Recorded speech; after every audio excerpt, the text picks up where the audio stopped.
Tax mitigation for those earning more than $200,000 of income. As a reminder, last video we talked about the common narrative in the marketplace right now is that only those earning $450,000 of income or more are subject to higher taxes. But what we brought forth is the complete narrative. There's an additional Obamacare surtax of 3.8% on investment income, additional Medicare taxes, and phase-outs of itemized deductions and personal exemptions that will definitely affect single filers earning more than $200,000 and joint filers earning $250,000 or more.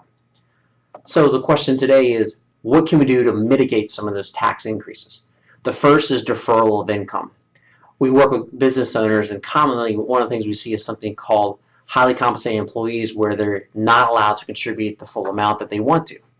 Make sure your qualified plan is designed appropriately. Alongside of that is we're seeing a return to the attractiveness of defined benefit plans.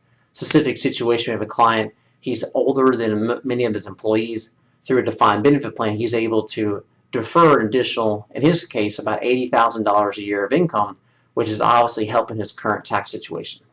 Strategy 2, gift highly appreciated assets.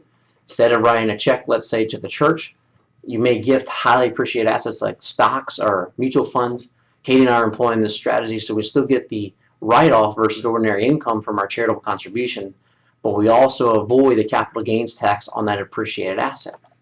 3 is clump itemized deductions. Maybe you're on the borderline between itemized versus standard deductions. In years you claim itemized, make sure you clump deductions together. In other words, pay 2 property taxes in 1 year. Or make sure you buy large purchases like a vehicle to write off that sales tax in the year that you itemized. Number 4 is rental income. Going forward, not only do you pay income tax on that rental income, the net rental income, but you're also subject to a 3.8% Obamacare surtax.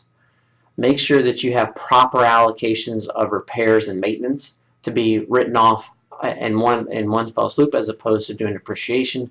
You can also do something called cost segregation, and there's also energy credits that are available. Work with your tax professional, especially if you have rental income. Last but not least is tax efficiency of your investing. High turnover within taxable accounts equals higher tax impact. In today's higher tax environment, tax efficient investing has become even more important and consequential to producing your outcomes with your investments. So what do you do now? Number 1 is make sure your investments are tax efficient. Number 2, meet with your tax professional now when you still have the capacity or the space here before the end of the year to actually do something about it. And those 2 are tactical things, and number 3 really pulls those first 2 together. Make sure that you are engaged in a wealth management process where you actually have a team of professionals, a CPA, an attorney, an insurance specialist, and your wealth advisor working collaboratively where they meet on your specific situation to develop an advanced plan for you to make sure you get a superior solution that's taking care of not only the tax mitigation concerns, but your other concerns as well.